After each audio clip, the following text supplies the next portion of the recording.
Grazie in particolare al senatore Berlusconi che qui presente ci onora della sua presenza e fa capire chi sia effettivamente a reggere questa maggioranza insieme al Presidente della Repubblica Giorgio Napolitano.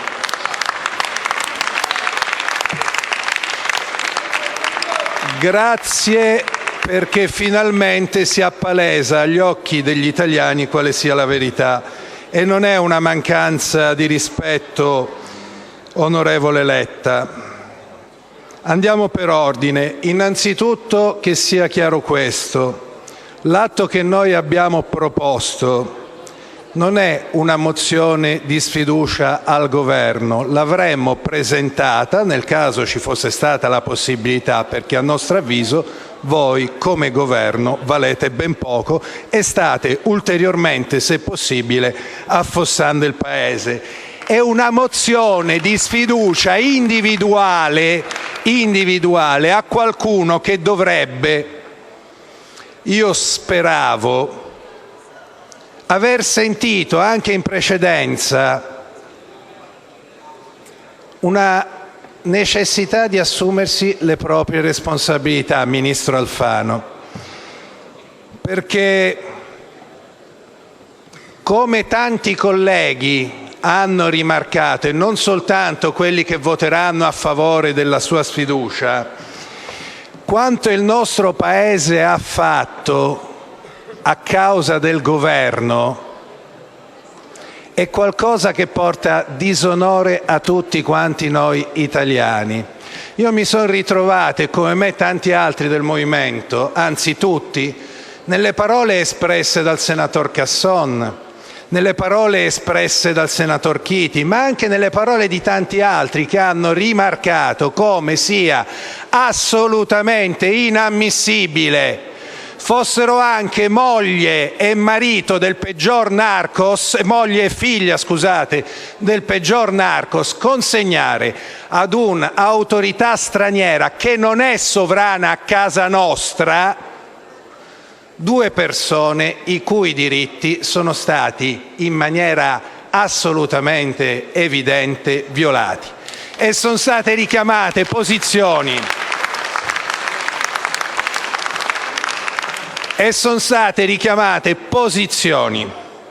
dell'Unione Europea e di tante altre istituzioni che hanno fatto capire con nettezza, come ce ne fosse ancora bisogno, che l'Italia ha compiuto un errore. E allora io mi aspettavo per esempio dal ministro Alfano un comportamento ben diverso, mi aspettavo che in fretta e furia, e non oggi, non ieri, si ingegnasse, si impegnasse per andare a prendere lui personalmente in Kazakistan queste due persone.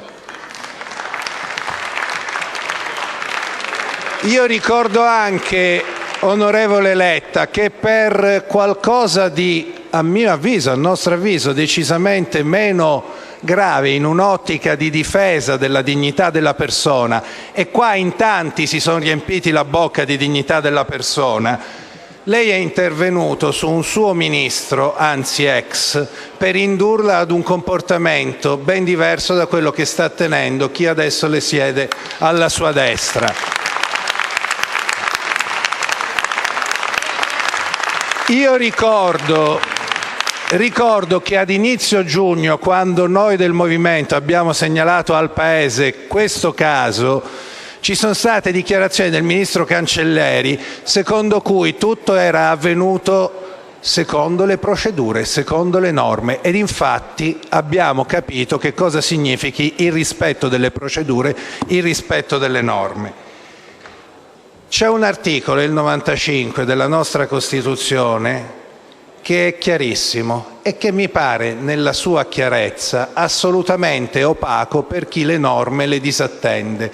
E qua purtroppo le norme le produciamo, ma poi continuamente le disattendiamo.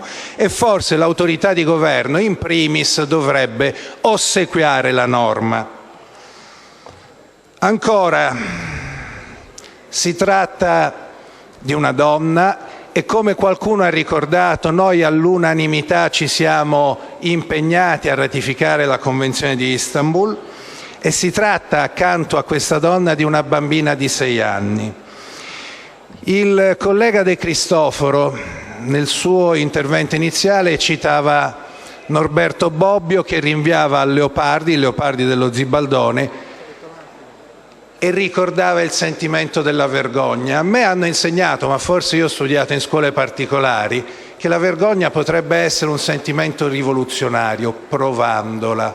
E noi chiedevamo che qua in quest'Aula, e non soltanto, si provasse vergogna per aver avuto il barbaro coraggio di rimandare in un paese che certamente non le ha accolte a braccia aperte una donna e una bambina di 6 anni. Con procedure che definir tempestive, irriguardose e così via è usare eufemismi. Ieri però è intervenuto nel dibattito politico, perché questo è un dibattito politico, chi sta sul Colle, a dimostrazione del fatto che sostanzialmente non sono ammessi riferimenti al Capo dello Stato. Per favore, lasciamolo fuori da quest'Aula.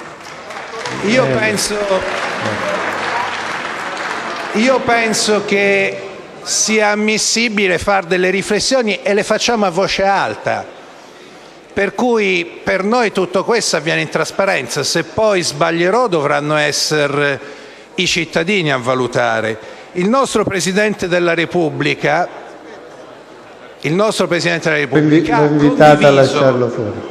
ha condiviso, lo cito, no, lei non può citarlo. Una storia inaudita, una precipitosa espulsione in base ad una reticente e distorsiva rappresentazione e a pressioni e interferenze inammissibili di diplomatici stranieri. Chiusa la citazione. Benissimo, sull'analisi siamo perfettamente d'accordo. Il problema è quanto ci viene prospettato, perché noi abbiamo sentito dire da più parti, anche oggi, anche dal Presidente del Consiglio, che noi qui stiamo entrando in una questione complessiva che non riguarda le responsabilità individuali di qualcuno, di un singolo, ma che in pratica investe il futuro del Paese. E il futuro del Paese abbiamo, udite udite, il futuro del Paese è deciso dai mercati. Io pensavo da noi italiani. Io pensavo dalla capacità di noi italiani di saper difendere la nostra dignità e la nostra sovranità, ma forse contano di più per certe persone, per certe forze politiche, i mercati. E allora, in funzione di quello che potrebbe essere,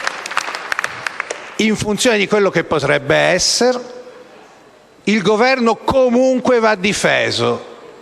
E allora io mi chiedo perché questa valutazione non è stata fatta per l'ex ministro Josefa Idem? Forse non tutti siamo uguali e in effetti la presenza di un senatore, esattamente il senatore Berlusconi, che è qui per la terza volta, mi correggo, la seconda qui, la terza era quando ci siamo riuniti insieme per eleggere il Presidente della Repubblica, quindi a Montecitorio. Benissimo, tutto questo dimostra con chiarezza chi sia a tirare le fila del governo. Bene, mi avvio a conclusione. Perché noi siamo qua? Perché 2 persone sono state consegnate frettolosamente e certamente non nel rispetto delle norme ad uno Stato straniero. Ma qual è questo Stato straniero? Non è uno Stato qualunque, perché fossero stati probabilmente cittadini non di un paese partner dell'ENI, non di un paese che si ritrova immense disponibilità di gas naturale e di petrolio, probabilmente noi avremmo ricordato, ed è ironia della sorte che a me tocchi far questo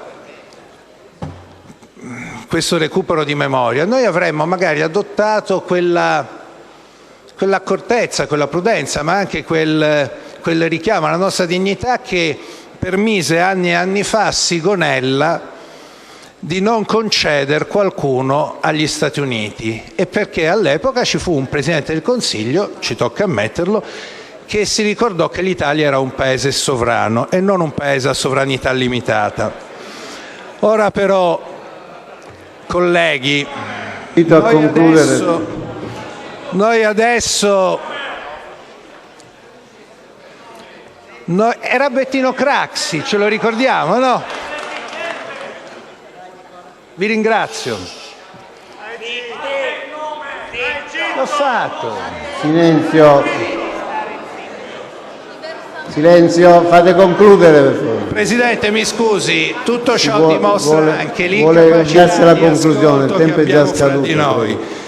Io dico semplicemente questo: oggi paradossalmente, ma forse anche simbolicamente, ricorreva, come lei ha giustamente sottolineato, l'anniversario della morte di un servitore, lui sì, dello Stato, un servitore che per ossequio alle norme non c'è più perché è stato barbaramente ucciso in un attentato gravissimo. Benissimo, noi vorremmo che tutti quanti, da chi è al numero 1 della catena di comando, visto che qua si parla di catena di comando, a chi è al numero 0, chi è al numero 100.000 di questa catena di comando, si ricordi che è un paese democratico, un paese civile.